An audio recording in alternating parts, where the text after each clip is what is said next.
let's start off easy. Well, how is your week so far? It's Thursday, so that's a good sign. We got this far. Yeah, I mean, I'm just happy I made it this far in the week, to be honest, with the snow today and just work, life. Trying to be an adult is hard. I'm very tired. I don't How want to do it often do anymore. you leave your house throughout the week since you work remote? Uh, if depends. Oh, if the weather allows, like daily, if not every other day. Just kind of get Do you outside and like do go something. to the gym or anything still, or like to the PF or anything? Yeah, so my routine's pretty much still the same. Where I'll like get up, go to the gym, come back, have breakfast, sign out or take a shower, sign out for work, that sort of good stuff. So if it's not the gym, I mean, I gotta think of like what we would normally go and do, like run to the store, just get stock up on things we need. We ever just want to just go out and get lunch, dinner, anything along that sort, breakfast sometimes, all that sort of good stuff. I don't like to just because I don't go into the office doesn't mean that I don't like to leave the house. Sometimes it's true, but not all the time. Yeah, I feel like going into so here's my take is that when I do work in person, when I get to work, I'm more set up to want to go do things after work because I'm already out. But if I'm staying home, I don't want to leave my house because I'm already here and like what else am I going to do? Um, on the flip side, working from home while you're home is just way more enjoyable because you get to do other things that aren't work. Yeah, I mean, I'm not gonna lie. I think a good majority of the day, it's like in the role that I was doing prior. I'd say I don't know. I just got very comfortable in that role, and I knew what I was doing enough to be like, all right, I can bang this out really quick, and then I'll have a good amount of downtime. So I want to say I worked like I don't know a collective 2, maybe 3 hours a day, if that. And then the rest of the time, I would just go do laundry, do what I want to do. If I had to go out and run errands, I can go out and run errands and not feel like, oh my god, am I gonna get in trouble for doing this, or this? Because it's like it's not anything for me to do. I've already done all my work, so it was a pretty lax scenario, and it's not something that I ever thought I would have taken for granted. But remote work, I love Well, it it. must just be like your normal day to day now. You don't really think about it. Yeah, it's great. I do very much enjoy the privilege and luxury of working remote, and I don't know why most companies don't just let people do it. Like, if you can save your employees time, money, effort, and you don't have to lease an office, wouldn't you want to save money that way? Wouldn't you think it'd be more economically smart to just not have a big ass office where people are gonna go in and be like, yeah, maybe I'll be in, maybe I'll interact with this and this. So Yeah, at least when you're home, you know, and like you're scheduled to be that time. yeah, That's the other exactly. thing. You know what sucks about this whole freaking invention and that you can work from home is that if you're sick, you really don't have an excuse to say, "Ah, I can't come to the office today. Sorry." You can just work from your computer. And that's something that I always just kind of did. I didn't really have an issue doing it. It wasn't bad, Like if you're sick and you're in your job's remote and you don't have to interact with anybody, it's not really a big deal. So I feel like that's a fair trade off, especially like, all right, now say, for instance, if I have to go into the office a couple days a week, now you're telling me I gotta go an hour and a half to an hour and a half from. That's 3 hours of my day that I Yeah. can't get back that I have to spend in the car. No, absolutely. You're just kind of wasting that time. Yeah, it could be better used being at home, getting chores done. When you do long car rides like that, do you listen to like a podcast or anything, or you just sit in silence? Dude, what do you think? I'm a sociopath? I sit in silence in the car? That's crazy. I don't know you, man. Oh, We've been yeah, in the no. car together. Think about it. No, think about it. We've been in the car together maybe 3 times. Yeah, that's true. But I mean, I'm usually bumping music so loud I can't even hear myself think. Oh, here's a. Do you think you have any kind of hearing loss? Yeah, 100%. You do think so? Yeah, I know. What's that thing called? Tinnitus? Yes. I think I got that from the last job I was at. Oh, seriously? Do you have a lot of loud noise there? There is a ton of loud noise. It was, What was it? Was it like gunshot loud or? Oh, wait. Do you go to the shooting range too? no. You No. don't. But Um, where was the past job like wicked loud in general? Just loud noise like gunshots or just heavy machinery stuff? heavy machinery, like a lot of impact Would you guns, a lot of wear heavy power. No, noise protection? there was no ear protection. And you got a And baseline ringing after that? yeah, dude. So Is now it still today? every time there's a loud sound and I hear it and it goes through my head, it's followed up with ringing for like a good minute or two. Oh yeah, that's pretty indicative of some high frequency hearing loss, which is So I want to say probably 50% of the population has that. There's so many people have that high frequency hearing loss that causes like when you get older, you'll have a little more difficulty hearing people in like really crowded environments or areas with lots of background noise or women's voices, children's voices, stuff that has that high pitch to it because you end up losing those frequencies by loud noise exposure. Basically, your inner ear has these little hair cells on them called kinocilium, and just through like excessive noise or age and stuff like that, the hair cells degrade, and then you end up losing your hearing, and that's called sensory neural hearing loss.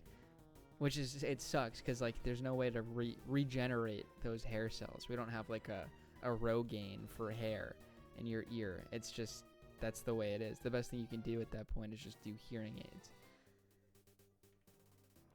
nah. I'm just gonna put ear back in my hair. Yeah, that's like the best thing, honestly, is that you could just do the hearing aids. It sucks. That's why the hearing loss is hearing hair. How do you say, dude? That word's so hard. Anyways, it's just really difficult because a lot of people, when their hearing loss gets so bad after a certain point, like people that have the really severe noise exposure and like in the army and the Marines, the people that were in active combat or just have like ear trauma and they lose their hearing when they're older, they can't hear anyone and they end up withdrawing from social environments, and then that makes them depressed, and then before you know it they rapidly decline, and like there they go just because they can't hear people. It's because we're such social creatures, which is really sad. It's interesting because I don't mind solitude and And you know what? I don't either. But I bet you appreciate a normal interaction more than you are aware of. I think that's a fair assumption to make. I think most people do. I Because mean, I if see it you were firsthand. entirely by yourself and you knew that you couldn't talk to anybody, then I think you would feel alone or depressed, or a little bit of the two together. And it's just like human nature. If you don't have that innate reaction, that's actually indicative of a mental disorder, like a mental health disorder or sociopathy. Interesting. Because I've definitely had stints where I've just very much so valued my loneliness. Like when COVID first hit, like I didn't speak to anyone in a long time just because I was locked up. Basically, I was like, Yeah. can't really do anything, can't go anywhere. So I just got really acquainted with the computer and just locked down, played some games, just listened to Would some you things. watch YouTube videos and stuff, or like streamers and stuff like that? Because that's another form of interaction, parasocially. You're doing parasocial interaction. Yeah, I wasn't really a huge fan of parasocial interaction. I think it was more so just background noise, but like 90% of the time, I'd probably just be listening to music or a podcast or, yeah, like watching YouTube videos, but not interacting with them per se, just listening Right. to them in the background and toning them out.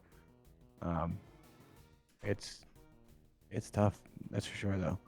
I don't think, I don't want to, like, I didn't hate it at all. I did enjoy it, but it also didn't bother me to a point where it's just like, oh, I think I need to go and have some interaction. You know what I mean? Yeah, you weren't like itching for it, and like there was also an incentive not to in that time, because if you did, there was a chance you could get this deadly virus. At least that's what we thought, and it was deadly to an extent for a lot of people. But for our age bracket, we were okay. But you were incentivized. Don't go out. And I took that incentive the same way you did. I didn't want to talk to anyone for a while. I remember I would sleep in till like noon and I'd go to bed at like 2. We literally watched entire TV shows in a day. We watched seasons. We watched Money Heist together. Do you Yeah, I remember that? remember that, dude. That was fun. We just you Discord screen shared it to me. That was a And then good we time. watched the whole thing. Yeah, that was a good time. I missed that. If you think about this too, is that was almost 5 years ago. Yeah, that's crazy. I don't even remember how the hell I was screen sharing it with you because I don't even know who's like. It was on Netflix. I didn't have Netflix. I wasn't paying for Netflix. Well, somehow you got it. I don't know. I was, I know I wasn't doing it. nah, I was probably using one of those little streamy things I had, but definitely was. Damn, that's crazy. 5 years, dude. Yeah, I know. What the hell? It doesn't feel like that, but it has been a minute. That was, and the reason I could stay in that long too is because my arm was broken at the time. Do you remember that? Oh I yeah, literally when you was, fucking just fell off your skateboard. yeah, just snapped in half like a piece of celery. The dude just It fucking went literally, boop, and he was just broken. That was unreal. I couldn't the believe worst it. part was that the second that my hand hit the ground, I heard it snap, and I said, "Ah, I just broke my arm," and then I So did. It was broken. It was completely split in half.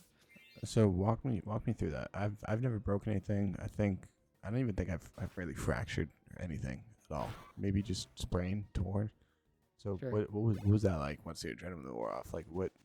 How did that feel? What was the Um, process so like? there it comes. It's really interesting how it works because your brain processes things kind of like in slow motion, but um, your perception of that is No, it's very cracked.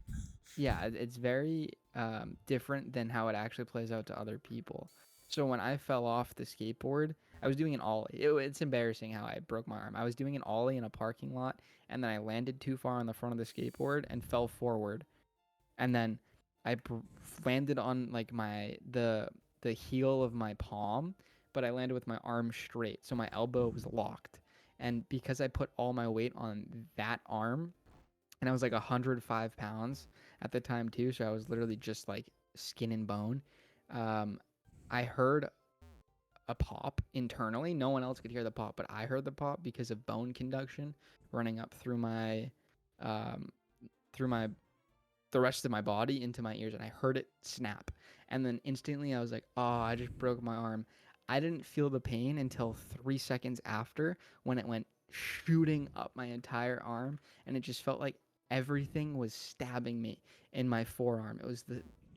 It wasn't even super painful. It was just more surprising than anything, like, something bad just happened and I really need to figure out what it was. Even though I knew I broke my arm and like my body was trying to alert me like you got to do something about this. Then 5 to 6 seconds later, I was like finally processed like okay, my arm's broken. What's going on? And then I stood up from being on the ground. I started walking around and I started to white out. Like my whole vision just went from like normal, basically. I could see everything to getting like fully white, like I was seeing the light. You know when people say like they're seeing the light when they're dying, like oh, let the light take you. I was seeing the light, even though I wasn't gonna die.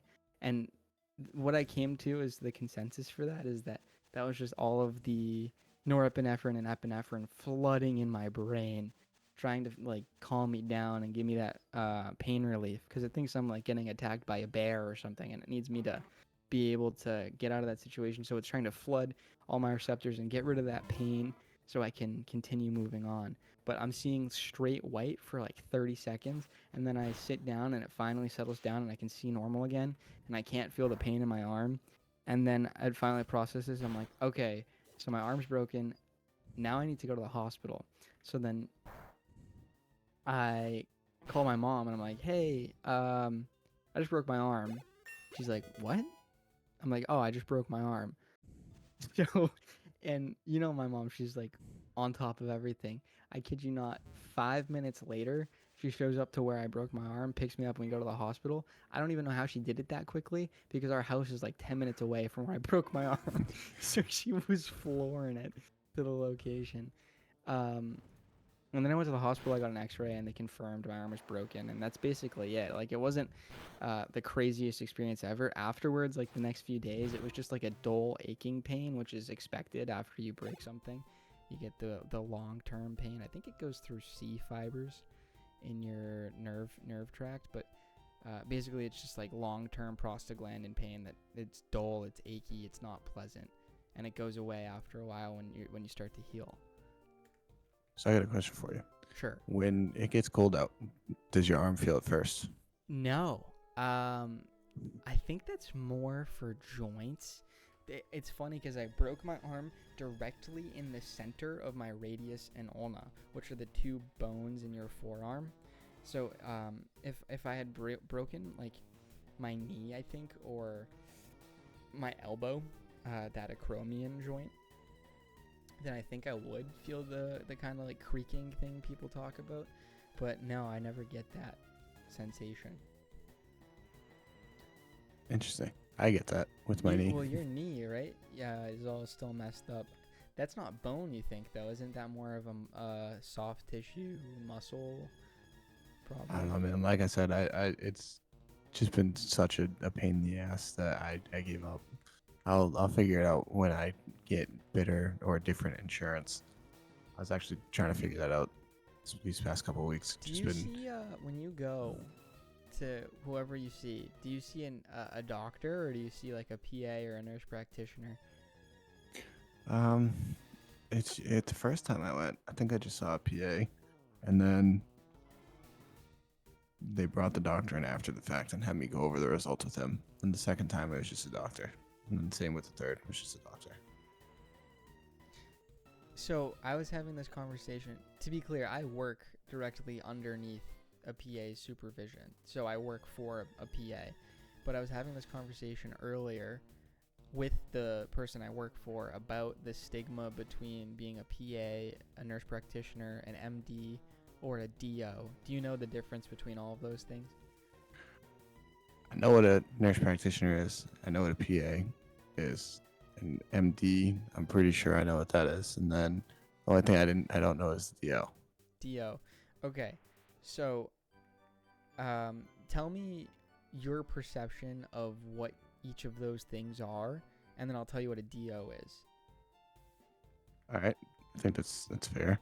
So you want me to start from MD down, or? Yeah, you can start whatever you think's most appropriate. All right. Well, MD is just the doctor of, like, just a doctor, right? Like I think like the formal term is doctor of medicine. Yeah, that's absolutely correct. And then PA is the physician's assistant. Yes. And then nurse practitioner is usually the one who, like, it's usually a woman. I think all the nurse practitioners I've ever encountered have been a woman. They'll just come in and they'll be like, oh, I'm going to snag your height and weight, and I'll send the doctor in afterwards. At least for the good, like, first 18 years of my life going to the doctor. Oh, you've always seen a nurse practitioner? Yeah, until I started to go to more adult places, like adult institutions, grow out of the pediatric care. Okay. You're spot on. The only thing is that nurse practitioners can also be men, but you're right. It is. No. I know it could be. I know they could be men. I was just saying, in my experience, I've only seen one. The differences in training for each of them? No. What if you had to guess? What would you put if you had to put them on like a hierarchy, per se? If like you had to do a tier list, what would you rate, like S tier, A tier, B tier, or I guess that's an unfair way to put it. No. I know what you're trying to say. So if I had to rate them from lowest to highest in terms of what their status is, I think nurse practitioner would be at the bottom. Physician's assistant would be second to last. MD would be second, and then MO would be first. DO, we'll just forget about DO right now, but what you just said, I think, is how the majority of people perceive nurse practitioners, physicians, assistant / associate, and MDs. I think that's how most people would see that kind of hierarchy. Is nurse practitioners are at the lowest of the totem pole, and then PAs are one step above that, and then MDs are at the top of the chain. And for the most part, I don't think that's inherently wrong. The reason that people think that way is that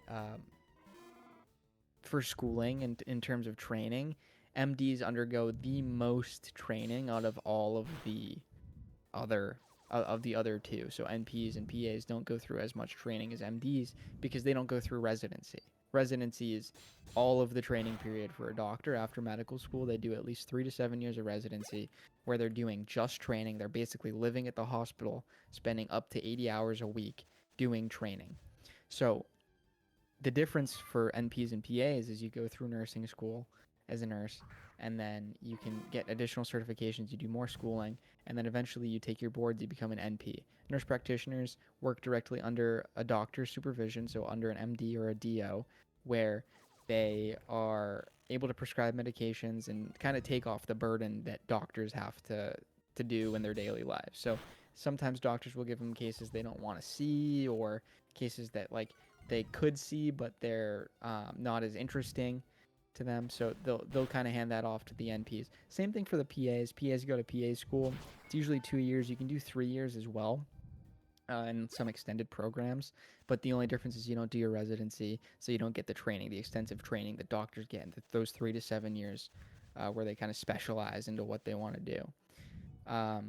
The main reason that people have this distinguishing factor between them is because they like to say, at least a lot of the stigma I see online is that PAs and NPs are not as good as MDs, which, based on just merit, if you're saying on the training and merit, that's not an unfair conclusion to come to. Would you agree with it? That seems like it's not, like if I spent 10 years training to run a marathon, and I'm like a professional marathon runner now, and you spent 5 years training to run a marathon, and you're like a mid-tier marathon runner. Obviously, I've spent more time and I'm a better marathon runner than you, or at least I should be based on my training. And that's where I'm gonna hit you with a little difference of opinion, because I think you can have all the training and resources at your disposal, but just because you have the training and resources is not gonna outweigh somebody who has actual field experience. Bingo. So this is the point that I'm trying to come to, which is there, and I'm gonna get on to DOs too, because DOs. So I explained NP, I explained PA. MDs are what I told you already. You go through your 4 years of medical school, and then after medical school, you go into residency. That's 3 to 7 years where you're training. You can train in any specialty. So one might be internal medicine, where you work as a hospitalist, and you do your residency, which is usually 3 to 4 years, and then maybe you do another specialty. Maybe you want to become an anesthesiologist, so you do your residency focused in anesthesiology, and you spend 3 to 4 years training in or you do neurosurgery and you spend 7 years in residency where you train to become a neurosurgeon. So there's different things you can specialize in, and then therefore you are the expert, where NPs and PAs don't have any residency, and as soon as they graduate from NP school or PA school, they go straight into training, and that's their practice, and they're fully ready to go and licensed, and that's it. So what I didn't tell you about is that DOs also go through 4 years of medical school. DOs also go through 3 to 7 years of residency. But I'm surprised you actually haven't heard of DOs. And in reality, I'm really not surprised, because there's not that many of them. Most DOs actually work as primary care doctors because there's, for whatever reason, they're not matching into competitive specialties like orthopedics, dermatology, neurosurgery, otolaryngology. And it's mainly because there's a stigma that DOs are not as smart as MDs, or they're not as well trained as MDs. They're not as capable as MDs, because to get into DO school, you need less competitive stats than to get into MD school. Do you understand kind of what I'm trying to say here? Is that DOs are just as capable as MDs, but they have a stigma placed on them the same way that NPs and PAs have a stigma placed on them, that they are not as capable as MD physicians. So I work directly underneath a PA that trained with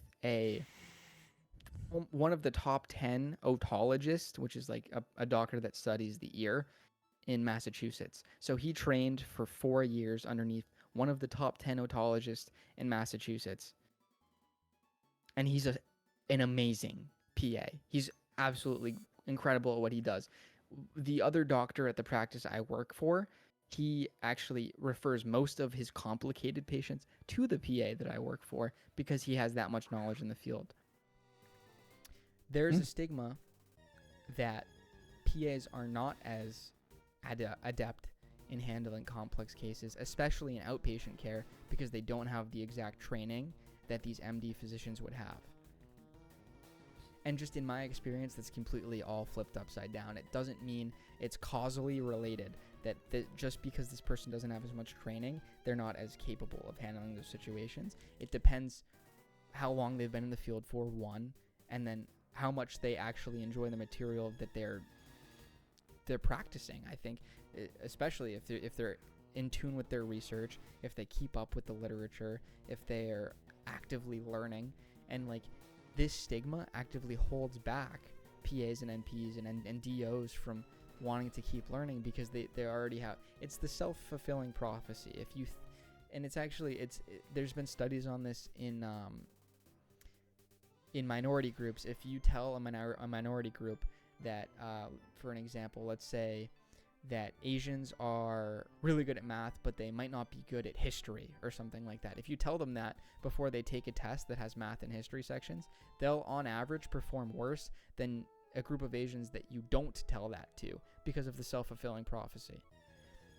Same thing applies to the PAs, NPs, DOs. And I think that this is another issue in healthcare that just it's all based on the system we hold. The DO thing is like, for an average MCAT score to get in DO school, it's like 500 to 505. Average MCAT to get into MD school is like 511, I think, and a good one's 515 and above.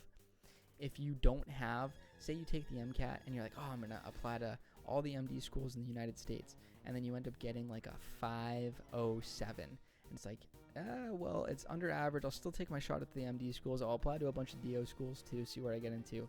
And then you get into all DO schools because your stats aren't good enough for MD schools, and you end up going to DO school. And then you really want to become a dermatologist, but guess what? It's really hard for you to become a dermatologist now because you went to DO school. You can't just, you have to work your ass off extra hard now. You have to do a bunch of research hours. You have to do volunteer hours. You have to do away rotations. It makes it harder for you overall just because you decided to go DO, and there's a stigma in regards to accepting these applicants. So this is a really long way of me saying that the whole system's messed up, but the stigma isn't just inside healthcare, it falls to the general public too. And I know that I took a really roundabout way to get there, but I had to go through all that underlying explanation just to kind of get the point across. No, that's fair, and it makes a lot of sense. And I think that honestly opens up a good little switcheroo for me to ask you some of the questions I didn't ask you on the first few episodes that we did. Okay. And this one in particular, because listening to you talk about that and go in a full-fledged circle to get to the point that you need it to be, kind of, and I don't doubt that this is the field that you want to be in, but if you had the opportunity to, or rather, would you enter a different field of career growth if you felt that it was time for you to? I would say yes. So one of the things, here's the thing. It kind of ties into wanting to become a doctor because the traits that you have to become a doctor are traits that are similar in the other career path I'm about to talk about. But I really like to be able to teach people things, and I like to help and like train people. In college, I used to I enjoyed helping people with their workout plans. I really liked walking them through the exercises and creating a schedule for them that worked, and helping them with their dietary stuff and explaining exactly how the hypertrophy worked and how it went into combination with their calories and everything that they were doing. And I do think I could see myself as like a physical trainer in another life, is working to teach people more about their health and guiding them through exercises and doing body transformations and stuff like that. But it also applies to being a doctor, because as a doctor you have to teach people about their health and you get to actually provide them medications and give them adequate care in times where they're really down and they just need an ear to lit for them to talk to. Someone, you just listen to them and kind of work them through their deep-seated anxieties.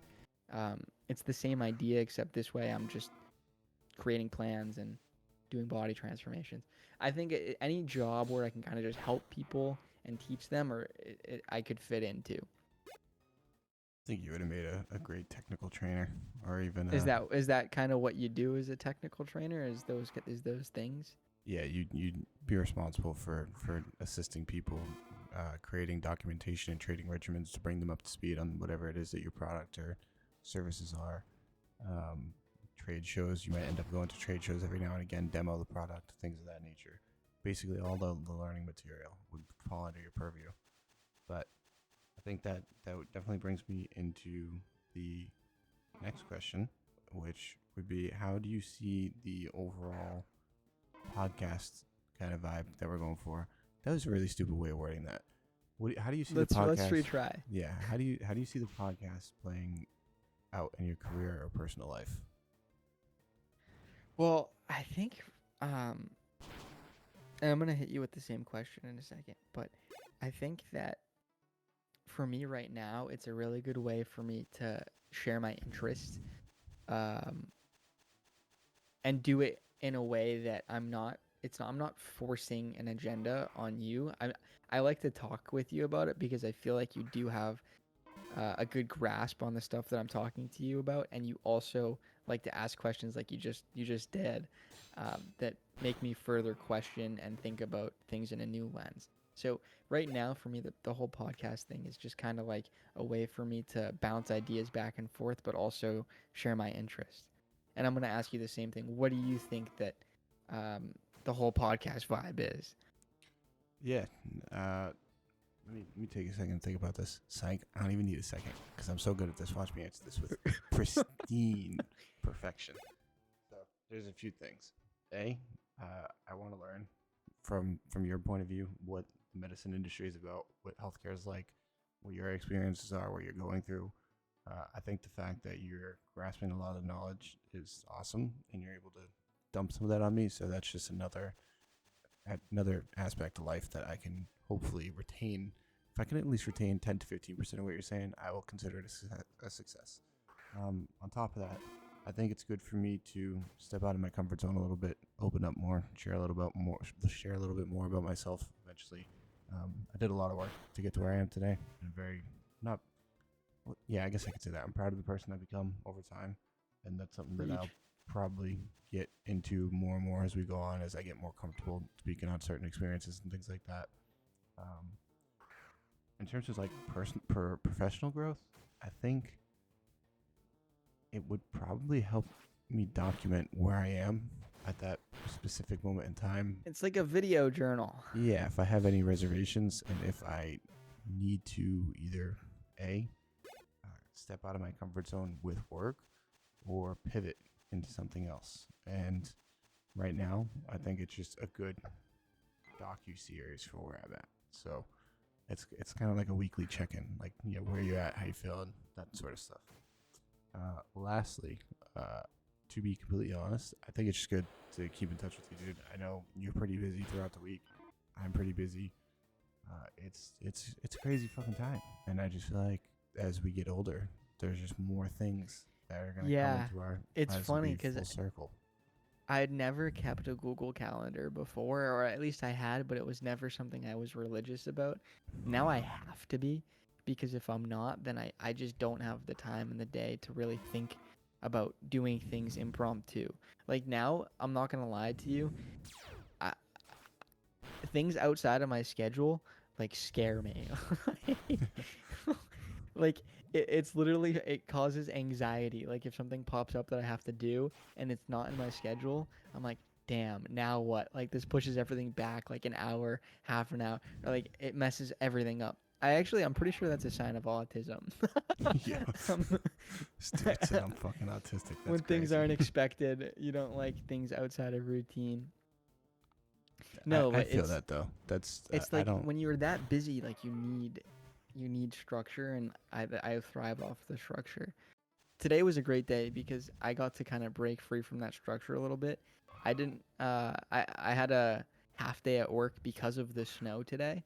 I got out about 4 hours early, so I had those 4 hours to kind of just hang out and chill. And I ended up playing Poke MMO the whole time. So Yeah, no, I ended up just taking today off the gym, so I completely respect that. yeah, me too. It was a snowy day, and I was gonna go this morning, and I woke up at 5:30, and I was like, yeah, I don't really wanna do this right now. So I went back to bed.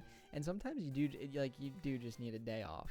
I've been going every day at 5 for the past week and a half, and like it's time to just relax. Yeah, dude, trying to go 5 days a week is hard. It's a battle in and of itself because there's some days I wake up and I'm just like, I don't have the fortitude to deal with this shit right now. I just want to get that extra 10 minutes and just feel like, all right, I can go Yeah. about my day. No, I absolutely know what you're talking about. I'm also a huge like morning coffee person, so it's like, yeah, I'm low key like not grumpy or anything, but I don't feel like myself until I get that boost of caffeine in the Have morning. you do you pack it in like a thermos or anything? Put it in like a travel mug so that you can drink it while you're at the gym. I've been doing that because I need the caffeine. I also was doing pre-workout for a while, and I stopped because it's so bad for you, dude. I was getting like dependent on it to the point where I wasn't able to stay awake without 300 milligrams of caffeine running through my veins.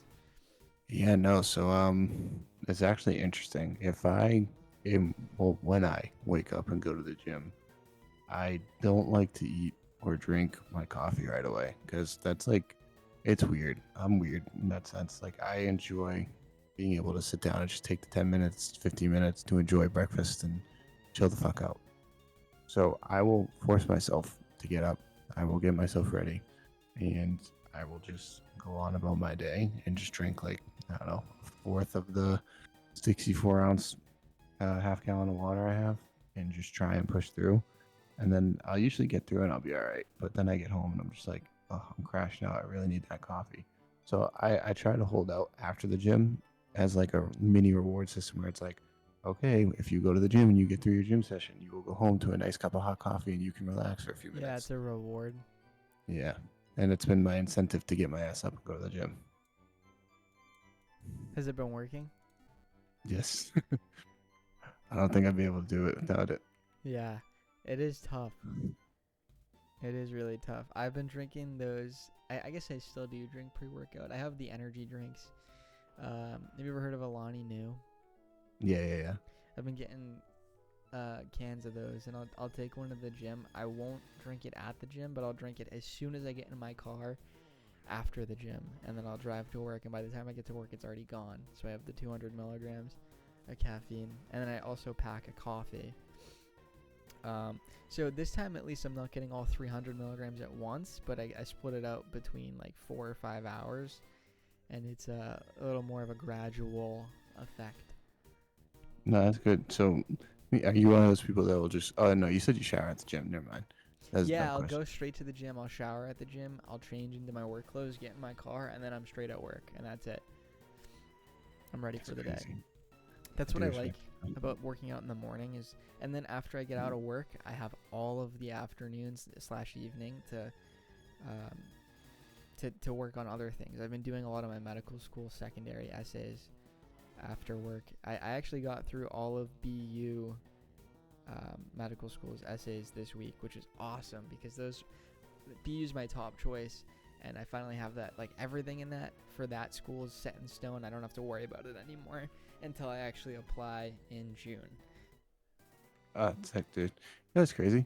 I actually just got a. How do you pronounce the sneaker brand? Is it Hoka? Hoka? Hoka. Hoka. Yeah. Just got a pair of those, and boy, where have they been all my life? Hokas are great. What were you wearing So, before them? uh, I was using the work boots I have from work. Really? So Yeah, you just don't you like never had a good pair of running like sneakers or anything? Uh, I mean, the only shoe I really needed back in the day were basketball shoes, and I would just work out in those, hoop in those. Yeah. And this time around, it's like, I'm doing more strength training, and I'm more active on the treadmill because I need to make sure I get that cardio in. Right. And it was starting, dude. My knees and my back were getting destroyed, and I was like, all right, I need to switch this up. So I got those, bro. And whew, they've been a lifesaver so far. Not sponsored by them. Definitely not big enough to be sponsored So, by them. But I've got gone through 2 pairs of Hoka Clifton 9s. Which ones do you have? that's the exact same one I have. They're Clifton 9s. They're phenomenal shoes. They're so lightweight, breathable. I feel like I'm walking on air when I'm wearing them. And I just recently got I have 3 pairs of Brooks running shoes now, and I really like them. I think that um the pair I got the Brooks Glycerin Max, which is like a uber pair of running shoes. They're like $200. I got them for Christmas, and they are like so bouncy. I thought the Clifton 9s were bouncy. These things, you don't even feel them on your feet. It's awesome. I also got a pair from them. They're like more of like a track workout shoe. They're like more for sprinting, like quick, fast running workouts. And those are cool too, but they just kind of feel like socks. Like they don't have that much cushion to them because they're meant for the quick burst of energy. But if I had to go between 2 shoes, I would do the Glycerin Max and the Hoka Clifton 9s because the Hokas and the Glycerin Max have that bounce to them, and I could wear them every day. And in terms of general like appearance, I would do the Hokas because I feel like they're more fashionable per se Yeah, than dude, the that's other the ones. biggest struggle I had was like finding something that like fits me and who I am. Like, I was always like a Nike Jordans kid, so I didn't like when I saw them. I was like, yo, these look goofy as hell. And I tried them on in the store, and I was like, all right, I can get behind these. I got the all black ones, so I was like, throw them on, pair of sweatpants, Yeah, jogger action. Those and look they look pretty look like good. normal shoes. They some of the running shoes, their sole is so big that they just like you can't wear them outside. They look like monster shoes. Yeah, I was worried that I was gonna have clown shoes because I got some big ass feet, dog. Yeah, you do. What size are you? 13? Yeah, dude. Oh man, it's Jesus. rough. So let me ask you this one real quick. Uh, have any of my life events impacted your thought process about where you're at or what most people our age are doing? Yes, it hasn't changed the way that I behave, but it did make me kind of it made me form a whole new level of respect in a way that I'd never really like pictured a life outside of my own where other people may have different struggles and challenges, and obviously I knew that, but I'd never witnessed anyone or knew anyone that had like significant difficulty or traumas or anything like that. Um, but then, especially as we've gotten older and you've talked more about your life and your past and stuff, and like all the things with your mom, it definitely made me reframe a lot of my own events and think about it from your perspective. If you um, thinking like if you were in my shoes, you might be in a completely different place than you are now versus if I were in your shoes and I had to do all of the persevering and independent and just be completely super strong and resilient through everything. It builds a lot of character, and it did make me have a lot more respect for basically everything that you do and that you got through. And not that I didn't have respect before, but it just added that much more to it. It made it more of like a personal thing. So without being cheesy, like it I just have a lot of respect for you. Like it really opened my eyes to But see how you got through everything, and now that you have a kid, you you're married, like you live on your own, you're working a job, like that's crazy stuff. And to see all the stuff that you've gone through to get to that point, it's really cool. Obviously, during the time that you were in these experiences and all these things were going on, it could not have been easy, but you got through that and it made you stronger to get to where you are today. So that everything happens for a reason. it was definitely brutal, bro. And that's why I said it takes a lot of work to get through that and to be happy with the person you become after the fact, during it even. It's just like Yo, misery loves company. That shit is very true. So it's hard to keep a just take everything in stride. Just be like, yeah, I'll be all right. No, not like I was Did just. that play into, because you were 300 pounds at one point? Did that play into that, or did that just sneak up on you and you had no idea until you were 300 pounds? Um, I mean, I was always cognizant that I was big. I don't think I was. I don't think it was much of a secret, dude. Yeah, but you don't just end up at 300 pounds. You either are unaware of it and you're like, holy cow, I'm eating a lot, like I gained a lot of weight, or you're doing it on purpose. Like there's no what I'm trying to say is like, did food turn into a safe space for you during those times? Or was it just like you were surrounded by food and you knew that, like, or you just had a really like insatiable appetite or something like that? That's deep. I'm not. I don't know. I didn't. I never really thought about it like that. So Because I the think way I'm gonna that, have to circle back on that one, just because I don't know. It never was like a oh shit like. yeah, Like I said, I was always cognizant of it, so I don't think it was one of those things where I was like, it snuck up on me, because it definitely didn't. yeah. Um, but I don't think I was seeking comfort in food. I just like to eat straight up. Yeah. That's honestly props. I wish I could eat more. Like now I don't eat as much. I think I restricted myself to like 1,800 calories a day. So it's like, Holy cow, really? yeah, You're 6'4", 6'3"? yeah. 1,800 calories at 6'3", dude. That's crazy. Are you Trying to hungry get in all shape. the time? No, it was. This is better than what I did last time around. When I lost all that weight the first time, I was at 1,000 a day, and I That's unbelievable. rarely ever breached like 8, 9. Like I was always within 800, and I that don't was know how tough. you were surviving on that many calories, because you were And probably burning far more than that. honestly, I couldn't even tell you. I just locked in and did it. It was like literally, dude. It was so bad. Like I was eating a bowl of cereal and a fucking Quest protein bar every day That's for like a like 2,000 calorie deficit, yeah. assuming That your was maintenance is close to 3,000. that was interesting. And then I don't know what happened. Like I just fucking grew to hate the Quest protein bars after a period of time.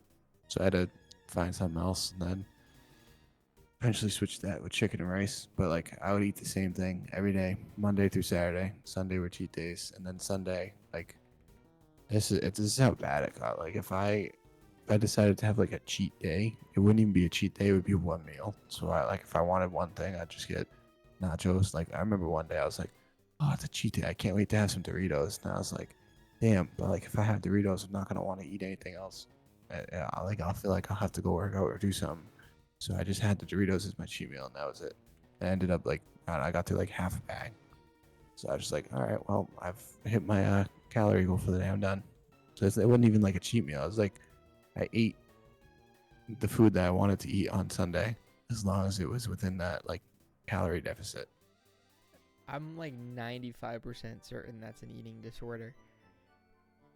Yeah, it probably was. Probably You was. were Okay. so hard on yourself that you felt bad if you had Doritos. And Yeah, it was my bad. roommate, you remember Clayton?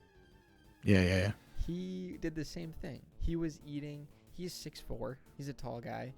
He was eating. He's never been overweight, to say the least. He's always been a skinny, like kind of muscular toned guy, but he really wanted to get a six pack. He'd never had a six pack before, so he was like dieting down so hard. He was eating, and he's 6'4". He's eating like 1,200 calories a day, but he's still trying to go to the gym and put on muscle at the same time. So his diet was literally like Fairlife protein shakes, like a bowl of chicken, and then maybe a few leaves of lettuce, and that was what he ate in a day. and he was eating like 260 grams of protein. But if he went over at all, he would starve himself the next day. He wouldn't eat like anything. He's like, no, I don't deserve it. I went over my calories. He would just feel gross about himself. That's what it got for me too, and I realized it was an eating disorder at some point. So once I got to my target weight and I stalled, I think I dropped down to like 205 at my lowest, and I could not lose any more weight after that, no matter what I tried to do. So then I just started to implement food, and it took me like a good 2-3 days to like get past the fact that I'm essentially putting foreign substances back into my body. And were you even using the bathroom? Like, did you have bowel movements? Like, how did everything come out? Like, were you eating solid foods? Because you were having Quest protein bars. Those have a bunch of sugar alcohols in them. So it couldn't have been a pretty sight in the bathroom. It was fine. It was normal. You had no problems, really? Yeah, no. That was one thing the doctor asked me, like, are you good in the bathroom? And I was like, yeah, why? And she was just like, I mean, like, medically you're not supposed to be, but all right. Yeah, all right, I guess. I mean, if you weren't having problems, yeah, there's not. That's the thing, is like, don't treat something that's not there. She could have told you to eat more fiber, but if you weren't having any problems, like. Well, the cereal of choice I had was pretty hefty on the fiber department, so there was nothing. What did you have? I think I switched out between Fiber One and then Special K fiber. Ooh. Fiber One is in the name. Fucking terrible cereal, and Raisin Bran too. I've had always the opposite problem where I struggle to put on the weight. Where I have a really hard time eating a lot of foods. I get nauseous if I eat too much. Yeah, and see, this is the thing. It's like it was hard because I was on both ends of the spectrum, right? It got to a point where I was so skinny, people used to tell me I looked sick, and that they didn't like the way I looked without the weight on me. Then I was too big, everyone was saying you need to lose weight. And then I've also been envious of the people that can put on weight when they try to eat. But then if in the same breath it's like, no, wait, I actually understand your struggle because I used to eat way too fucking much. And I just would put on the weight like crazy. But if I had to be like envious of the sense of like, if I wished that I had an issue, I would have rather struggled with putting on weight than losing weight. Yeah. I guess that now you're at a good spot because you're in the kind of in-betweener point where you're not overweight and you're not underweight and you're at a pretty solid BMI for your height, and you definitely have a good amount of muscle. You definitely are able to put on a bunch of muscle because if you at your body weight and you diet right, you can just put on a bunch of mass. And especially at 6'4", like you'll be a beast basically. The problem with being a heavy gainer or a hard gainer, so there's two ways to look at it. If you are the overweight person that is trying to lose weight and you're struggling to lose the weight, you have an easier time putting on muscle and losing fat than someone that is really underweight trying to put on muscle, because if you're trying to gain a bunch of weight, you're going to put on muscle and fat. If I had to choose between one of the two, I'd still do the one that is underweight trying to gain weight, just because, and there's so much research to support this, is once you're overweight, it's hard for your body to adjust to eating less food and set a new baseline. I think you need to go like 90 days eating the same amount of calories just for your body to start to move in the right direction. Yeah, that's brutal. I could see that. And that's the thing, it's hard. Like I'm tracking all my shit. And don't get me wrong, I'm not sitting here eating like copious amounts of protein and stuff. Like I still have a pretty normal, like average Joe Schmo diet. I'm just more aware of the caloric count that's in it. But that being said, it's like there's been I think 3 days this week where I accidentally breached like 2K.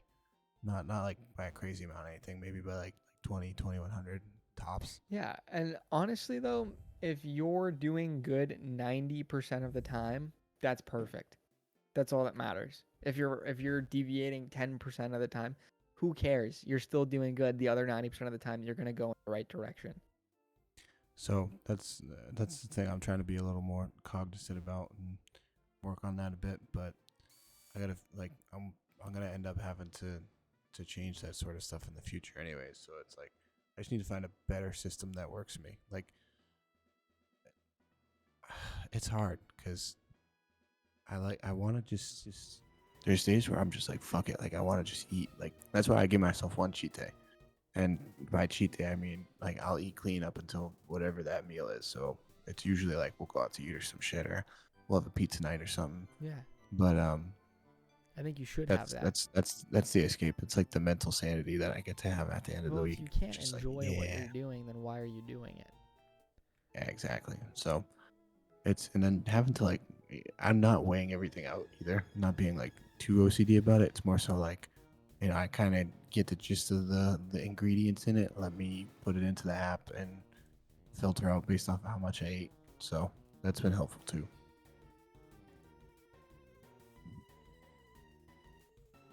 But otherwise, I mean, like I said, it's a mixed bag. Like it feels good, but then at the same time, it like Loki kind of fucking sucks.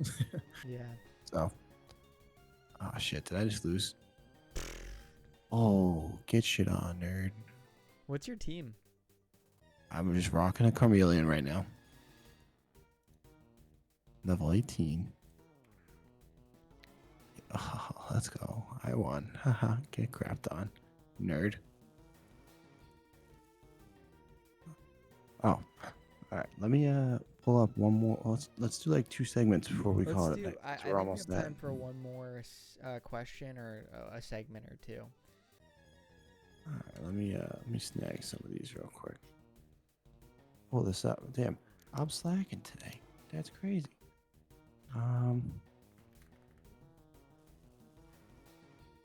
Let's do. All right, I'll let you pick. Do you want to take a debate, or do you want to do a sci-fi or sci-fact? Do a sci-fi or sci-fact. I like those. All right. Which one of these might actually get you?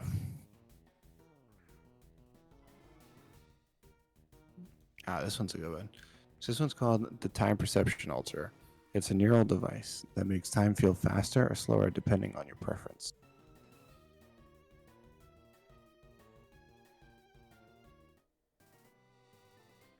I get Sci-fact or sci-fi?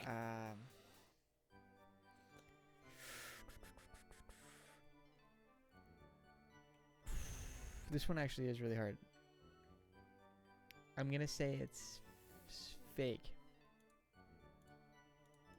What makes you think it's fake? It's kind of a guess, but I'm also just gonna say, the only way I could see it altering the time is if it's like through pain or something, where things feel like they're longer than they are. But I don't think you can deliberately say like I want this to last longer or shorter, because if you have that perception already, then you're more in the present, so things won't change their perception per se. So I think it's fake. Well, sir, you're correct. That one was hard. That one was hard. Ooh, this one. Let's do 2 more if you have them, and then we'll call it there. All right, yeah, I got 2 more. This one's called CRISPR babies. Oh, okay. It would be genetically engineered embryos designed for enhanced intelligence and physical traits. So in other words, you basically can you can max out your baby. You can give that motherfucker full stats. Theoretically, it is possible.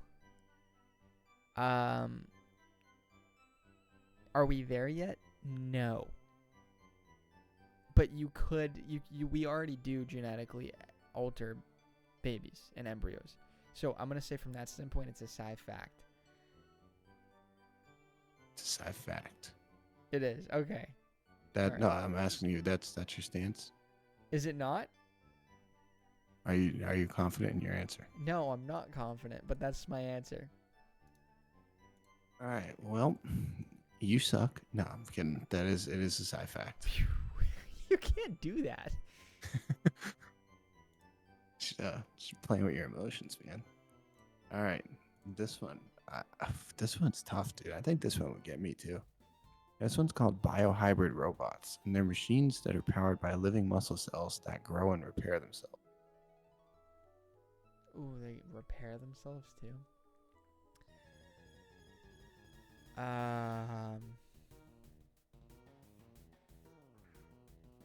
Fact. You didn't even waste any time on that one. Fact, final answer. Yeah, it's a 50-50 chance. I don't know how you keep getting these two down. It's fact. Is it really? Okay, I know muscle cells can replenish. We've also seen that in like you can do bioprinting where you can kind of print cells in a certain area. You can make like artificial hearts and stuff, and they can sustain themselves and replenish. So I think that makes sense that that's real. Yeah, so they're basically they're a combination of living material and synthetic components. I actually got to see one of these in the past, not close up or like first person, but I watched a demo from afar. That's I so thought it was cool. pretty sick. They're basically just living materials, like I said. So they use living cells, tissues, organisms as sensors, actuators, controllers, and various other structures. And then their like synthetic components are usually just like engineered material, pretty common engineered materials that provide overall functionality and control. And then their actual control is, I think, the one that I saw was used wirelessly via magnetic simulation, or magnetic stimulation rather. Sorry, and it's pretty cool just seeing that they can heal themselves, that they actually, for the most part, can adapt to the environment that they're in because they're still living cells and organisms, and they're much more efficient than you would think than a robot would be, which is slightly scary. So I know that it's a not. I don't know how advanced they've come. I'm sure that there's been more studies and more test cases for it, but I've always wanted to be a fucking cyborg. So if this is my opportunity, dude, I'm so down. Like sign me up, put me on the wait list. I But I don't know if it think works the same way you think it would, but no, yeah, I think the main application for it right now is to help advance medical prosthetics. that makes sense. Yeah. Just like You'd overall have to find tissue a way to kind repair. of interface that between the living cells of your body and this prosthetic limb or whatever you'd be adding on. All I'm saying is, don't be surprised when there's like a little half robot, half living mouse that you see in a test scenario in a lab environment, and it's a biohybrid robot. You're like, what? This is a thing? And you're gonna be like, damn, Greg's right. And you're gonna text me and be like, dude, look what I just saw. Then I'm gonna ask you to put me on the wait list, and I'm going to be the first human Why do you trial. want this? I don't You're understand. gonna amputate yourself? I mean, it would probably just be something like, hold up, wouldn't even be something useless. You know how I'm having issues with my right leg? Take it. Yeah. Just take it. Put the prosthesis on me and get me set up. Let me actually live as a human cyborg. Cast me in a super sick movie where I could just kick the shit out of somebody with the metal leg. I'm down. And with that, that wraps everything up. I'm happy to say that was a great conversation we had, minus the last few seconds with the whole prosthetic limb thing.